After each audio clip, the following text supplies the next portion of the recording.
Welcome back to K-Nation. Now, we had quite the football game yesterday in the snow, Snowmageddon, Farmageddon, whatever you want to call it. We're going to talk about it now. Yeah, we got to talk about it. You were there. Also, Tim Everson from the Manhattan Mercury was there. He drove through the conditions to get to the K-Nation studio today. He was very careful out there. We told him don't go over 40. He made it here safely. Tim, thanks for being here. Thank you so much. Luckily, it wasn't too crazy out there. Yeah. Wasn't as bad as last night. No. Okay, let's talk about that game. I don't know what happened out there. You guys had a better view of it than me. I was here in the warm studio. How much of this was? How much of this was? It was a snow game, kind of throw it out the window, and it was unpredictable. I mean, it was certainly weird from the get-go. It definitely had kind of an ominous Farmageddon vibe to it. The snow added to it, but really, when it just came down to is just tackling, which I don't know. Chris Kleiman said after the game that footing was difficult, but it was difficult for everyone. Right.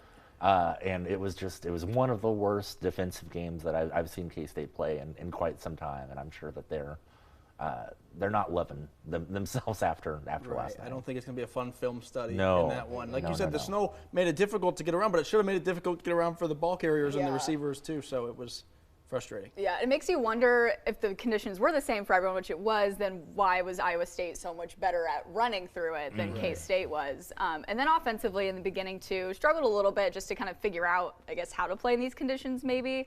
Will Howard overthrew a few passes that could have gone nicely for the Cats had they not been overthrown. Just how do you think the offense kind of got into its own as the game started going on? Yeah, on the first couple drives, they had a couple field goals, which was odd because K-State has been so good in the red zone this entire year. They're one of the best in the country, and once they get down to the red zone and scoring. But eventually they found some things that worked. Ben Sinnott kind of came alive. He had probably the best game of his career as a K-State player, and that really kind of got them going. Now we'll get you with the hard-hitting question here.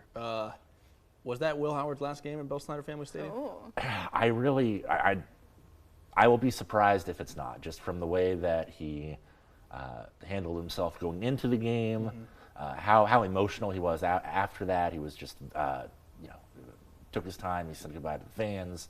He said goodbye to the media. He thanked the media, which was, as a member of the media, was appreciated. Yeah, it was sweet.